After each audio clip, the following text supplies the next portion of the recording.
Derek Johnson was heading home after a long day of work at the local grocery store. At 35 years old, he had built a life he was proud of. He was a devoted father, husband, and a man of deep principles.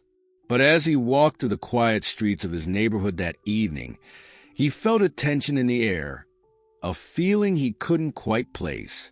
It had been an ordinary Tuesday. The sun was setting, casting a soft orange glow across the city as Derek adjusted his backpack and checked the time. He was eager to get home to his wife, Aisha, and their 2 children. Little did he know that his life was about to change forever. As Derek turned the corner onto Maple Street, the screeching of tires caught his attention. A police cruiser pulled up beside him, lights flashing. 2 officers jumped out, their faces hard and unreadable. "Hey, you!" "Stop right there," one of the officers barked. Derek froze, confused. He hadn't done anything wrong. "Is there a problem, officer?" Derek asked, trying to keep his voice calm. His heart was pounding, though. He had seen this kind of situation escalate on the news countless times, but never did he think it would happen to him. The officers didn't respond. Instead, they grabbed him, pushing him against the car. Derek's mind raced. Why was this happening? He hadn't broken any laws. He had just finished work and was on his way home. "Search him," one of the officers said coldly. Derek tried to protest, but his words fell on deaf ears. He felt hands roughly patting him down, searching for something, anything to justify their actions. When nothing turned up, the officers exchanged a look. "Looks like you're our guy," one of them muttered, pulling out a pair of handcuffs. "What are you talking about?" Derek asked, his voice rising in panic. "I haven't done anything." The officers ignored him, their grip tightening as they forced his arms behind his back. That's when Derek's world spun. One of the officers shoved him hard into the pavement. Pain shot through his body as his face hit the concrete, blood trickling from his nose. "What the hell is wrong with you?" Derek cried out, his voice cracking from the shock and pain. But the officers remained emotionless, treating him like a criminal. Derek lay there, helpless and humiliated, as people started to gather, watching in silence. His dignity shattered. His mind raced with fear and confusion. As the officers dragged him to the patrol car, Derek caught sight of his reflection in the window. His shirt was stained with dirt and blood. His face, once full of life, was now contorted in pain and disbelief. By the time the car pulled away, Derek felt a deep anger bubbling within him. He was innocent, yet here he was beaten, handcuffed, and treated like a criminal for no reason. He knew this wasn't just a misunderstanding. This was about something much deeper. This was about the color of his skin. At the police station, after hours of interrogation and accusations, Derek was finally released. The officers, having found no evidence to link him to the crime, reluctantly let him go with a warning, as if he had been the one in the wrong all along. Staggering out of the station, Derek's body ached, but the pain in his chest was worse. He couldn't shake the feeling that everything he had worked for, his job, his family, his dignity, had been stripped away in a matter of hours. His entire world had been turned upside down, all because of the color of his skin. As Derek walked back home, his thoughts were racing. How was he going to explain this to his wife, to his kids? He had always taught them to respect the law, to do the right thing. But now, even he wasn't sure what that meant anymore. The cold night air stung his skin as Derek made his way back to Maple Street, the same street where his nightmare had begun. But something had shifted inside him. He wasn't the same man who had walked that path earlier in the day. Something inside him had snapped. This wasn't just about him anymore. This was about the system, about the countless men and women who had been through the same experience. Derek knew one thing for sure. He wasn't going to stay silent. As he approached his house, the porch light flickered on. Aisha stood at the door, her face filled with concern. Derek took a deep breath. He wasn't sure how, but he was going to turn this pain into something bigger, something that mattered. The door creaked open as Derek stepped inside, his body aching and his mind swirling with emotions. Aisha stood there, her arms crossed, eyes wide with worry. "Derek, what happened?" she asked, her voice trembling. Derek dropped his bag to the floor and sat down heavily on the couch, struggling to find the right words. His hands were shaking, and his face was still swollen from the encounter. He felt the weight of everything that had just happened crush him all over again. "I was walking home from work," he began, staring down at his bruised hands. "And the police, they thought I was someone else. Said I matched the description." Aisha gasped, her hand flying to her mouth as she sat beside him. "They hurt you? Why didn't they listen?"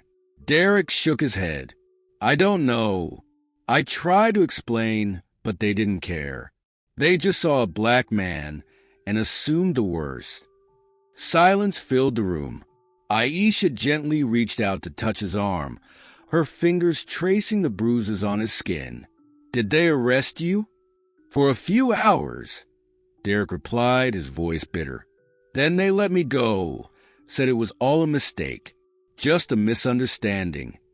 Aisha was furious. "A misunderstanding? Is that what they called it?" Derek nodded, feeling a mix of exhaustion and anger build up inside him. "Yeah, but you and I both know it wasn't that. It's not the first time I've been judged like that, but this time it's different. I don't know if I can just let this go." Aisha wrapped her arms around him, resting her head on his shoulder. "I know, but what can we do? We're just us." Derek pulled away slightly, a new determination burning in his eyes. "I don't know yet, but I can't let them get away with this. I can't let my kids grow up in a world where this is normal, where they have to fear for their lives because of the color of their skin." The weight of his words hung in the air between them. They both knew the reality of their situation. Derek was one man, and this was a system, one that had been in place for generations. But as he looked into his wife's eyes, he realized that he had to do something, even if it felt like the odds were stacked against him. "Maybe we should get some rest," Aisha suggested softly, standing up to lead him upstairs. "We'll figure it out in the morning." But Derek shook his head. "No, I can't sleep. I need to think. I need to figure out what's next." Aisha nodded, understanding the restlessness inside him.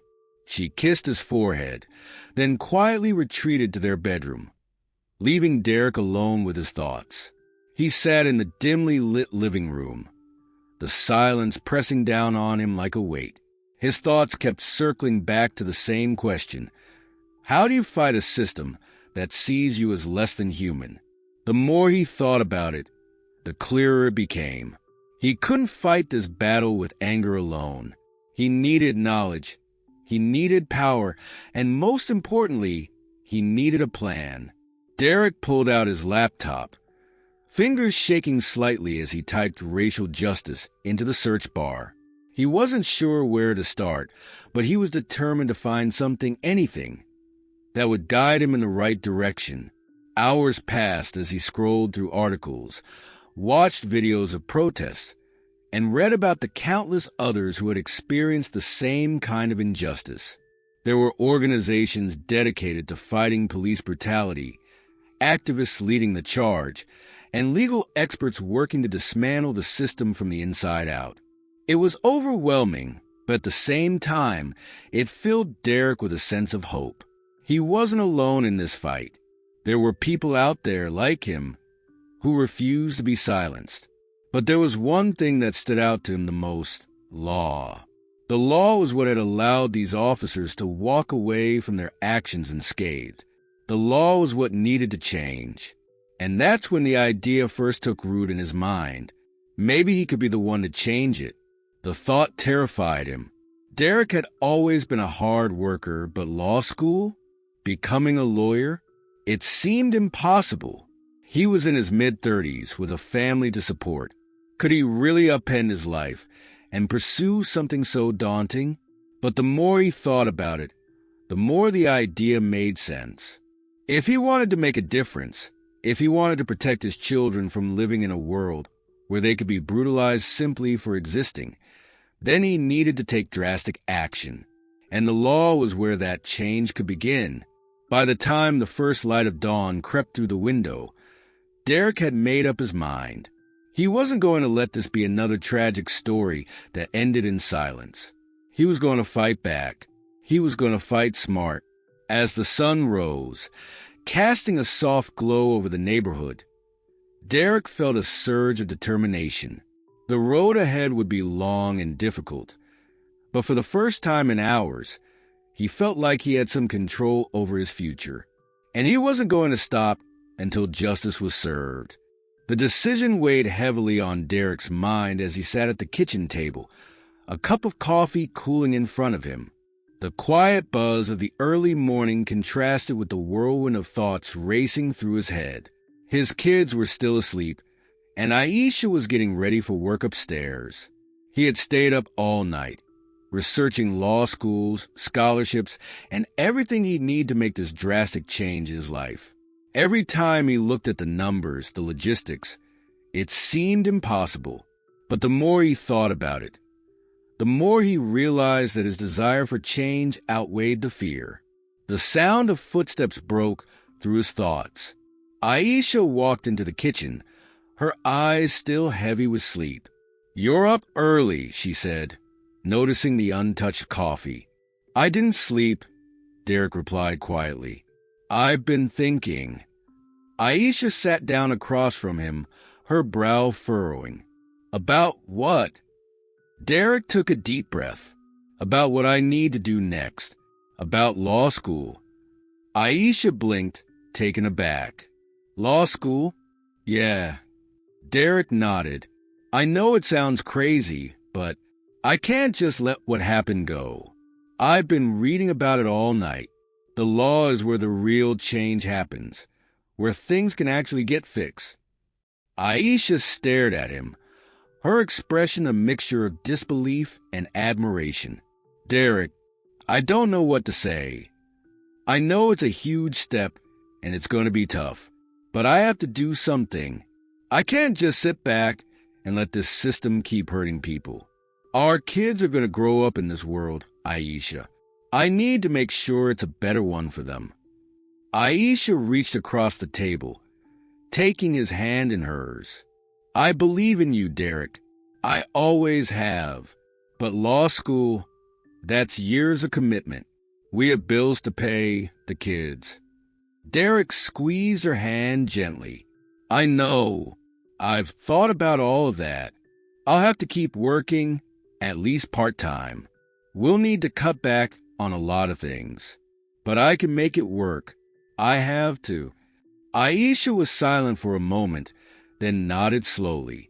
"If anyone can do it, it's you. I know how much this means to you." Her words gave Derek a sense of validation.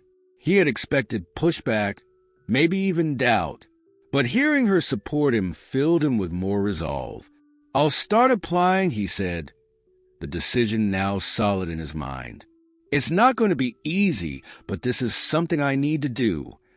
Over the next few weeks, Derek's life took on a new rhythm.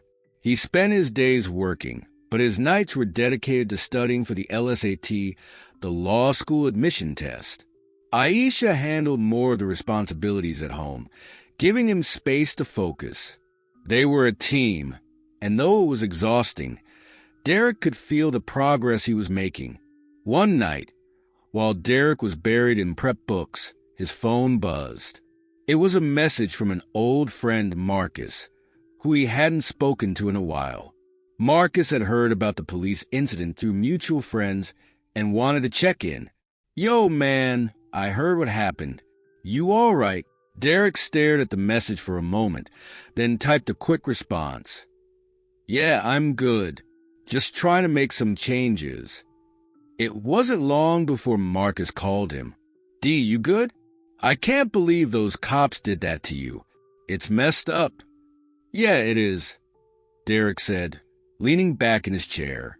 "But I'm not just sitting around anymore. I'm working on something." "Working on what?" Derek hesitated for a moment. "I'm applying to law school." Marcus was silent on the other end, then let out a low whistle. "Law school? Man, that's big." "I know," Derek said, feeling the weight of the decision again. "But I have to do it. I need to make sure this doesn't happen to anyone else." Marcus laughed softly. "You always were the guy who wanted to change the world. I respect that, bro. If you need anything, let me know." "Thanks, Marcus," Derek said, feeling a renewed sense of purpose. "I'm going to make it happen." As the weeks turned into months, Derek found himself juggling work, family, and studying, all while preparing for the next big step in his life. There were moments of doubt, times when he questioned whether he was truly capable of handling it all. But every time those thoughts crept in, he reminded himself of why he was doing this. The day of the LSAT finally arrived. Derek felt a knot in his stomach as he sat in the exam room, his pencil hovering over the first question. He had studied harder than he ever had for anything in his life, but now it all came down to this. He took a deep breath, steadied his hands, and began. The hours passed in a blur of questions, reading passages, and bubbling in answers. By the time it was over, Derek felt drained, but also relieved. He had done everything he could. When he stepped outside into the crisp evening air, Aisha was waiting for him in the car. She smiled as he approached, a look of pride in her eyes. "How do you feel?" Derek shrugged. "I don't know yet, but I gave it everything I had." "That's all that matters," Aisha said, leaning over to kiss his cheek. "We'll see what happens next."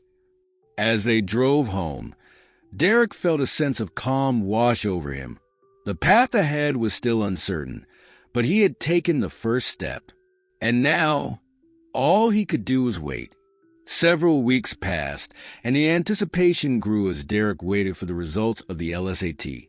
Every day, he checked his email obsessively, hoping for any update. His nerves were frayed, but Aisha remained a constant source of encouragement. She reminded him that no matter the outcome, he had already achieved something huge by deciding to take this step. Finally, one evening, the email arrived. Derek sat at the kitchen table, his hands trembling as he clicked on the message. He quickly scanned the words, and his heart skipped a beat. He had passed. His score was good enough to apply to several reputable law schools. Aisha, who had been watching him anxiously from across the room, rushed over when she saw his expression. "What does it say?" she asked, her voice full of hope. Derek turned the screen toward her, a wide smile spreading across his face. "I did it. I passed." Aisha let out a joyous laugh, throwing her arms around him. "I knew you could do it. This is just the beginning." With his LSAT results in hand, Derek immediately started applying to law schools. It was a whirlwind of paperwork, essays, and interviews. Each step brought him closer to his goal, but it also tested his resolve. The law schools he applied to were competitive, and Derek couldn't help but feel a bit of doubt creeping in. He was older than most applicants, balancing a family and a job, and often wondered if the admissions committees would see that as a strength or a weakness. The weeks turned into months, and the waiting game began again. Derek tried to keep himself busy with work, but the thought of law school acceptance letters constantly lingered in the back of his mind. He continued to study legal books and follow cases of police brutality, determined to immerse himself in the world he was preparing to enter. One evening, while scrolling through the news on his phone, Derek came across a story about another young black man who had been brutalized by the police. The details of the case were horrifyingly similar to his own experience. The man had been pulled over for a minor traffic violation, but things had quickly escalated when the officers assumed he was dangerous simply because of the color of his skin. The article described the outrage in the community, the protests, and the family's fight for justice. Derek felt a knot form in his stomach as he read. It was a painful reminder of why he had started this journey in the first place. These incidents weren't isolated. They were part of a larger, systemic problem. And now, more than ever, he was determined to be part of the solution. That night, as Derek lay in bed, he couldn't stop thinking about the young man from the article. His mind was racing with thoughts of what he could do once he became a lawyer.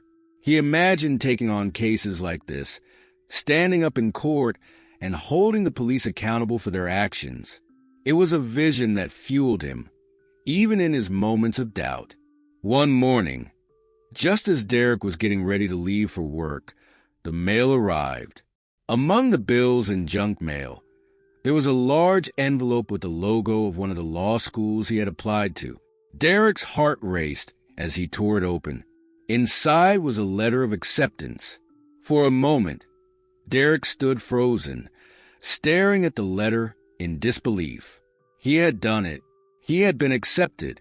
Aisha came downstairs to find him still standing in the kitchen, the letter clutched in his hand. "What is it?" she asked, her voice full of concern. Derek slowly looked up at her, a wide grin spreading across his face. "I got in. I'm going to law school." Aisha let out a squeal of excitement, rushing over to hug him. "Derek, this is amazing. I'm so proud of you." The next few days were a blur of celebration and planning. Derek called his family and friends to share the news, and they were all thrilled for him. Marcus, in particular, was overjoyed. "Man, I always knew you'd do something big," he said during their phone call. "You're going to change the game, Derek." But as the initial excitement began to fade, the reality of what lay ahead started to sink in. Law school would be a huge commitment, both financially and emotionally. Derek knew that balancing school, work, and family life was going to be a monumental challenge. He would have to make sacrifices, and so would his family. Aisha, ever the realist, brought up the financial aspect one night as they sat down to discuss the future. "We need to talk about how we're going to pay for this," she said gently. "Law school isn't cheap, and we already have a lot on our plate." Derek nodded, the weight of her words sinking in. "I know. I've been looking into scholarships and grants, but we might still need to take out some loans. It's going to be tight for a while." Aisha sighed, leaning back in her chair. "I just don't want us to end up in a financial hole." "We won't," Derek said, though he wasn't entirely sure. "This is an investment in our future, in the future of our kids. It's going to be tough, but we'll make it work." Aisha reached across the table, taking his hand in hers. "I believe in you, Derek. I just want to make sure we're prepared." "We are," Derek assured her, squeezing her hand. "We've come this far, and I'm not turning back now." With their finances somewhat sorted and a plan in place, Derek began to prepare for the start of law school. He spent hours studying, reading legal textbooks, and preparing himself mentally for the challenges ahead. His first day was fast approaching, and while the thought of stepping into a classroom full of younger, more experienced students was intimidating, Derek was ready. On the eve of his first day of law school, Derek stood in front of the bathroom mirror, staring at his reflection. The man looking back at him was different from the one who had been beaten by the police all those months ago. He was stronger, more determined, and ready to take on whatever challenges came his way. As he turned off the bathroom light and headed to bed, Derek felt a sense of calm wash over him. The fight was far from over, but he was ready for whatever came next. Derek's first few weeks in law school were a whirlwind. The pace was faster than anything he had experienced before, and the workload was intense. From the moment he stepped into the classroom, he realized he was surrounded by brilliant minds. Many of his classmates had come straight from prestigious undergraduate programs or had internships at top law firms. At times, Derek felt out of place, older, with a family and a job, trying to catch up to peers who seemed born for this. Despite those feelings, Derek pushed through. He attended every class, sat in the front row, and took meticulous notes. He spent countless hours in the library, reading through cases, preparing for the next lecture. Aisha continued to support him at home, managing the kids and making sure Derek had the space and time to focus on his studies. It was exhausting, but every day, Derek reminded himself why he was doing it. He kept thinking about all the people who were still suffering under a broken system, just like he had. One of the toughest aspects of law school was the Socratic method, a teaching style where professors asked rapid-fire questions, challenging students to think critically on the spot. It was nerve-wracking. In Derek's first week, his professor called on him during a class discussion about constitutional law. "Derek, can you explain the implications of the Fourth Amendment in relation to unlawful search and seizure?" the professor asked, his tone sharp. Derek's heart raced. His mind quickly reviewed the material. He took a deep breath before speaking. The Fourth Amendment protects individuals from unreasonable searches and seizures by the government, which means law enforcement must have probable cause and, in most cases, a warrant to conduct a search. If the search is conducted without these, any evidence obtained can be excluded from trial under the exclusionary rule. The professor nodded, seeming satisfied. Good. Now, how does this apply in cases of police brutality? Derek's pulse quickened again. In cases of police brutality, the Fourth Amendment can be a central issue because excessive force by the police is considered an unreasonable seizure. If a person is beaten or assaulted by police without just cause, it violates their Fourth Amendment rights. This becomes particularly relevant when determining whether the police acted within the bounds of the law during an arrest or detention. "Exactly," the professor said, moving on to another student. Derek exhaled in relief. It was a small victory, but it gave him confidence that he could hold his own in this challenging environment. However, the challenges weren't limited to the classroom. Outside of school, Derek still faced the harsh reality of being a black man in America. One evening, after a long day of classes, he was pulled over by the police on his drive home. It was the same scenario he had experienced so many times before. No real reason, just suspicion based on the color of his skin. As the officer approached his window, Derek's hands gripped the steering wheel tightly, his knuckles turning white. He knew the drill. Stay calm, stay polite, don't give them a reason to escalate. The officer asked for his license and registration, and Derek complied without question. As the minutes dragged on, Derek's mind raced, thinking about the legal implications of every move. He knew he had done nothing wrong, but that didn't always matter in situations like these. After what felt like an eternity, the officer finally handed back Derek's license and registration, mumbling something about a routine stop before letting him go. Derek drove home in silence, the weight of the encounter pressing down on him. It was a stark reminder that no matter how hard he worked, no matter how educated he became, he was still subject to the same prejudices that had led to his assault years earlier. That night, Derek couldn't sleep. He lay awake, staring at the ceiling, thinking about how little had changed. But instead of feeling defeated, He felt more determined than ever. This was why he was in law school, to change the system from the inside. The following week, Derek began to connect with some of his classmates who had also experienced discrimination and injustice. One student, a young woman named Maria, was outspoken about her experiences with gender discrimination in the workplace.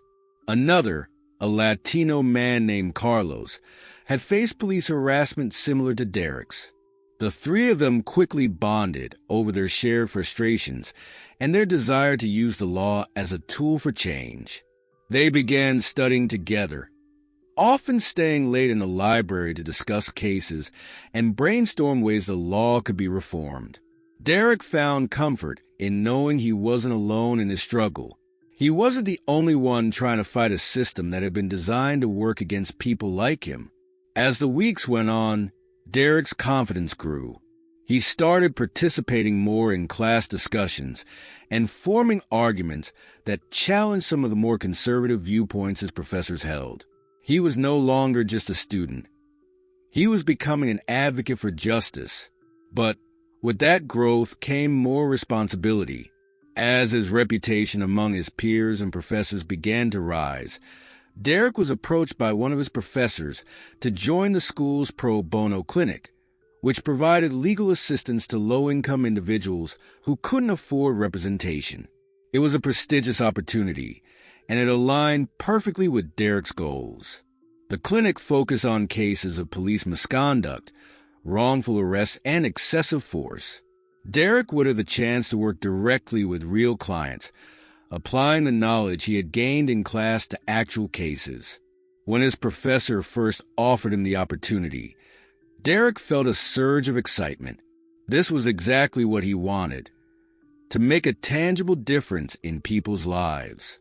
But he also felt the weight of the responsibility. He wasn't just fighting for himself anymore. He was fighting for every person who had ever been wronged by the system. As Derek sat in his professor's office, considering the offer, he thought back to the night he was beaten by the police.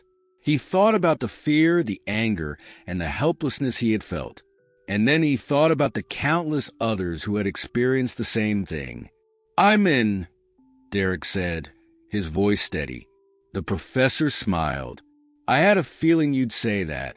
With that, Derek's journey took on a new layer of purpose. He wasn't just a student. He was becoming the lawyer he had always needed, the one who could fight back against the injustice he had suffered. Derek felt a rush of anticipation as he entered the pro bono clinic for the first time. The room was filled with a mix of nervous energy and focused determination. He glanced around, taking in the small group of law students huddled at tables, poring over case files and practicing legal arguments.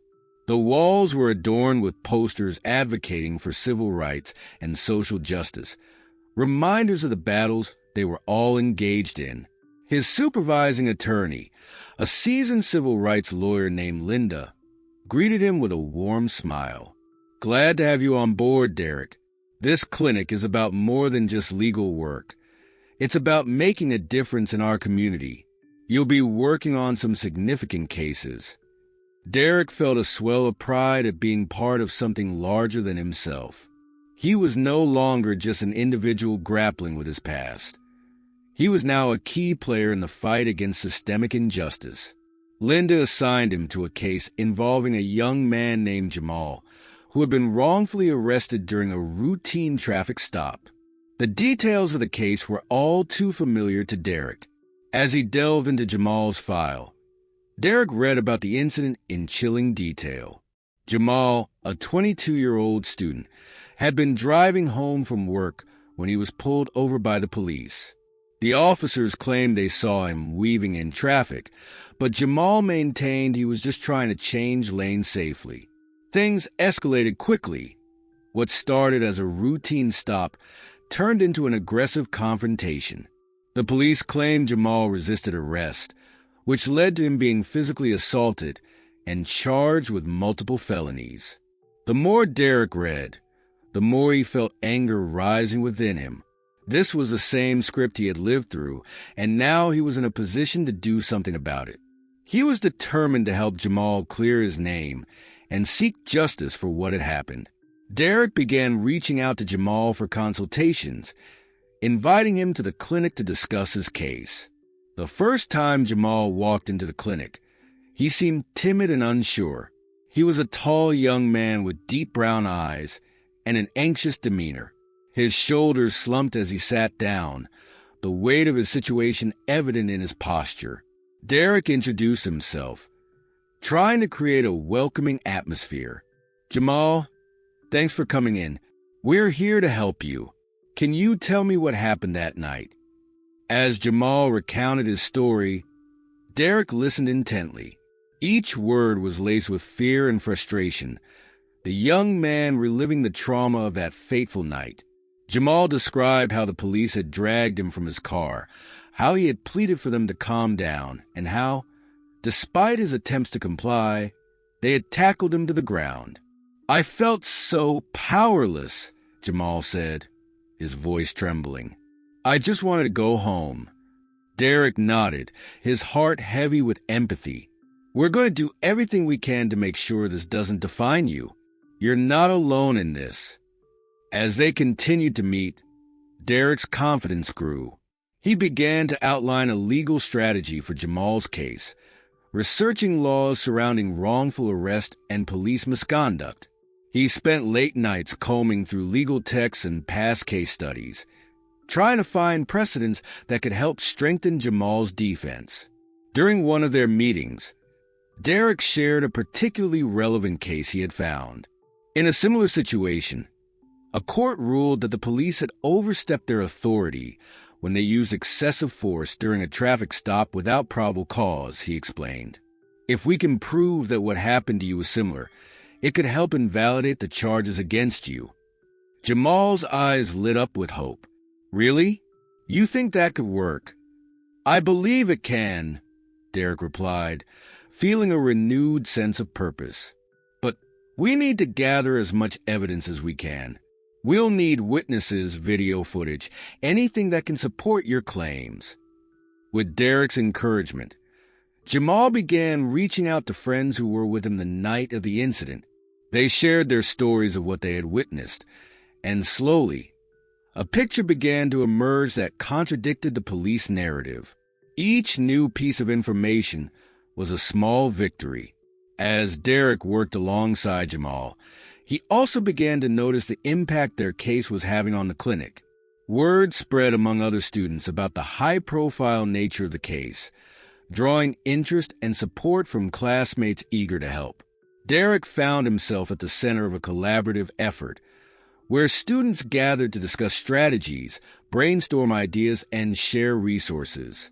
One afternoon, as they prepared for an upcoming court hearing, Derek stood before his peers, energized by their enthusiasm. "We're not just fighting for Jamal. We're fighting against a system that has failed so many. This is our chance to make a real difference." The room erupted in applause, and Derek felt a sense of camaraderie and unity. They were all in this together, and their collective passion fueled his determination. But as the hearing approached, Derek faced another challenge. He received a call from Jamal, who sounded distraught. "Derek, I'm really scared. What if the judge doesn't believe me? What if this all goes wrong?" Derek could sense the fear in Jamal's voice, the same fear he had felt years ago. He took a deep breath, grounding himself in the knowledge they had built together. "Jamal, I understand how you feel, but we've prepared for this. Remember, we have evidence, witnesses, and a strong legal argument. You're not alone in this. We're all behind you." After a moment of silence, Jamal replied, "Okay, I'll try to stay strong." On the day of the hearing, Derek walked into the courtroom with a mix of nerves and excitement. The stakes were high, and he could feel the weight of responsibility on his shoulders. As they sat at the plaintiff's table, Derek glanced at Jamal, who looked resolute, though the tension in his shoulders was still palpable. As the judge entered the room, The atmosphere shifted. Derek's heart raced as he prepared to present their case. He had rehearsed every argument, every piece of evidence. Now it was time to fight. The courtroom buzzed with tension as Derek adjusted his tie, glancing over at Jamal, who sat beside him, trying to maintain a calm demeanor. The atmosphere was thick with anticipation. Family members and friends of both Jamal and Derek filled the seats, their faces a mixture of hope and anxiety. Today, they would confront the very system that had wronged Jamal, and Derek could feel the weight of their expectations pressing down on him. The judge, a stern-looking woman in her 50s with a no-nonsense demeanor, entered the room, and everyone rose to their feet. As she took her seat, the murmurs quieted down, replaced by the soft rustle of papers and the faint ticking of a clock. Derek had spent weeks preparing for this moment, poring over legal texts and strategies, but nothing could fully prepare him for the reality of standing in front of a judge. "Court is now in session," the judge announced, her voice commanding. "We will hear the case of Jamal Thompson versus the city of Springfield. Mr. Thompson is claiming wrongful arrest and excessive force by the police. Are both parties ready to proceed?" Derek nodded, taking a deep breath to steady his nerves. "Yes, Your Honor," he said, his voice steady despite the adrenaline coursing through him. "Very well. Prosecution, you may begin," the judge instructed, turning her attention to the opposing side. The prosecutor, a seasoned attorney with slicked back hair and an air of confidence, stood up, adjusting his glasses as he approached the jury. "Ladies and gentlemen of the jury, what you will hear today is the truth. Mr. Thompson was a suspect who resisted arrest. The police acted within their rights under the circumstances." Derek clenched his fists under the table, anger bubbling beneath the surface. He could see Jamal's face pale at the prosecutor's words, but he knew they had a strong case. As the prosecutor presented his argument, he showcased police body cam footage of the night of Jamal's arrest. The screen flickered to life, displaying a chaotic scene where police officers shouted commands, and Jamal, clearly confused, tried to comply. Derek could see the distress in Jamal's eyes, and it broke his heart to watch this video that had become a tool of manipulation in the hands of the prosecutor. The footage showed Jamal being tackled to the ground, and Derek's gut twisted as he saw the pain and fear reflected on Jamal's face. "This is the moment of resistance," the prosecutor claimed, but Derek knew the truth was far more complex. Once the prosecution had finished, it was Derek's turn. He stood up, taking a moment to collect his thoughts before addressing the jury. "Thank you, Your Honor," he began, projecting his voice to capture the attention of everyone in the room. "Today, you will hear the truth about what happened to Jamal Thompson. Not the version presented by the prosecution, but the reality of a young man who faced police brutality for simply being in the wrong place at the wrong time." Derek felt the eyes of the jury on him, and he used that connection to drive his point home. Jamal was not a criminal. He was a hard-working student trying to get home after a long shift. The evidence will show that he complied with police orders. The real crime here is a systemic abuse of power that too many people of color face every day. As he spoke, Derek noticed the jury members leaning forward, intrigued. He shared the testimonies of witnesses who had seen the incident unfold, individuals who had come forward to support Jamal's claims. Each story painted a different picture, one that contradicted the police narrative. The tension in the room shifted as the jurors began to see the other side of the story. Derek presented evidence, character references from Jamal's employer, community leaders, and friends who spoke to his integrity. He showcased images of Jamal's injuries, emphasizing the physical and emotional scars left behind by that fateful night. "Jamal's life has been irrevocably changed because of this incident," he said, his voice tinged with emotion. "He's not just fighting for himself. He's fighting for everyone who has been silenced by fear." After several hours of back-and-forth arguments, the judge called for a short recess. Derek stepped outside the courtroom, the weight of the day settling on his shoulders. Jamal joined him, his face a mask of uncertainty. "What if they don't believe us?" he asked, his voice barely above a whisper. "Jamal," Derek said, placing a reassuring hand on his shoulder, "we've done everything we can. We've shown them the truth. The jury is human, and they'll see it for what it is." As they re-entered the courtroom, Derek noticed a shift in the jury's demeanor.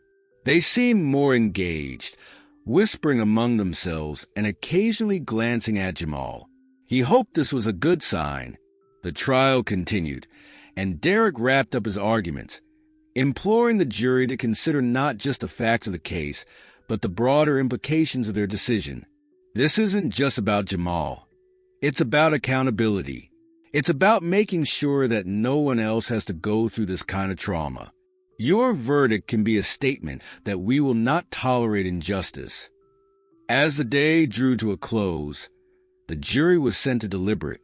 Derek and Jamal sat in silence, the tension palpable. Minutes felt like hours as they waited for the jury to return. Finally, the courtroom door swung open and the jurors filed in, their expressions unreadable. The foreman stood up and cleared his throat. "We, the jury, find the defendant not guilty of all charges." Derek felt a rush of relief wash over him as Jamal gasped, covering his mouth with his hands.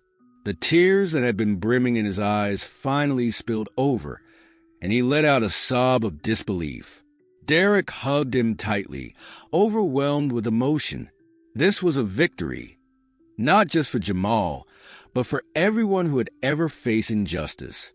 As the courtroom erupted in applause, Derek glanced at the judge, who nodded approvingly. The battle was won, but Derek knew there was still much work to do. With this victory, they could begin to challenge the systemic issues that plagued their community, paving the way for change. "Thank you, Derek," Jamal whispered, his voice still shaky. "I couldn't have done this without you." Derek smiled, knowing this was just the beginning of their fight for justice. In the weeks following the trial, Jamal found himself in a whirlwind of emotions. The victory had brought a sense of relief and hope, but it also opened the floodgates for the trauma he had experienced. It was one thing to win in the courtroom. It was another to face the aftermath of that victory. Derek remained by his side, offering support and encouragement, helping him navigate this new chapter of his life. The local community rallied around Jamal. News of the trial's outcome spread like wildfire, and soon he found himself invited to speak at community events, sharing his story and advocating for change. At first, the thought of being in the spotlight terrified him, but with Derek's guidance, he learned to channel his pain into powerful words, speaking about the realities of police brutality and the urgent need for reform. One evening, as the sun began to set, casting a warm glow over the community center, Jamal stood in front of a crowd gathered to hear him speak. The atmosphere buzzed with anticipation, and he could see familiar faces, friends, family, and strangers who had become allies in the fight for justice. "Thank you all for being here," Jamal began, his voice steady but tinged with emotion. "It's been a long road, and there are many who have fought this battle before me. I want to share my story, not just for myself, but for everyone who has been affected by the injustices that plague our communities."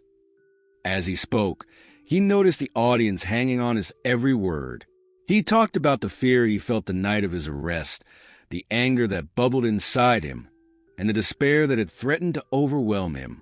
He shared how Derek had stood by him, guiding him through the legal process and encouraging him to find his voice. The legal system can feel like a fortress, built to protect those in power while leaving the vulnerable exposed. But we must not remain silent, he implored. Change is possible, but it starts with each of us standing up and speaking out against injustice. The crowd erupted in applause, and Jamal felt a surge of hope. He was not just a victim anymore. He was a beacon of change. After his speech, Derek approached him with a proud smile. "You did great, Jamal. You have a real gift for connecting with people." "Thanks, Derek. I want my story to matter. I want to help others," Jamal replied, still buzzing from the energy of the crowd. As the weeks turned into months, Jamal continued to speak at various events and rallies. He met activists, organizers, and other individuals dedicated to reforming the justice system. With Derek's support, he even began to explore the possibility of pursuing a degree in criminal justice, inspired by the impact he wanted to make in the community. One afternoon, while discussing their plans over coffee, Derek looked at Jamal with an expression of determination. "You know, you could really make a difference in this field. Your experiences give you a unique perspective that could drive real change." Jamal nodded, feeling a mix of excitement and trepidation. "I've thought about it, but what if I'm not good enough? What if I fail?" Derek leaned in, his voice firm. "You've already proven that you're strong enough to fight against injustice. You have what it takes to succeed, Jamal. Remember, it's not about being perfect. It's about being passionate and committed to making a difference." Inspired by Derek's encouragement, Jamal took the leap and applied to several programs. After weeks of waiting, he received an acceptance letter from a local university's criminal justice program. He couldn't believe it. This was the opportunity he had been hoping for, a chance to turn his pain into purpose. On the first day of classes, Jamal felt a mixture of excitement and nervousness. As he walked through the campus, he couldn't help but reflect on how far he had come since that fateful night. The hallways buzzed with students, and for the first time, he felt a sense of belonging. He was not just a victim.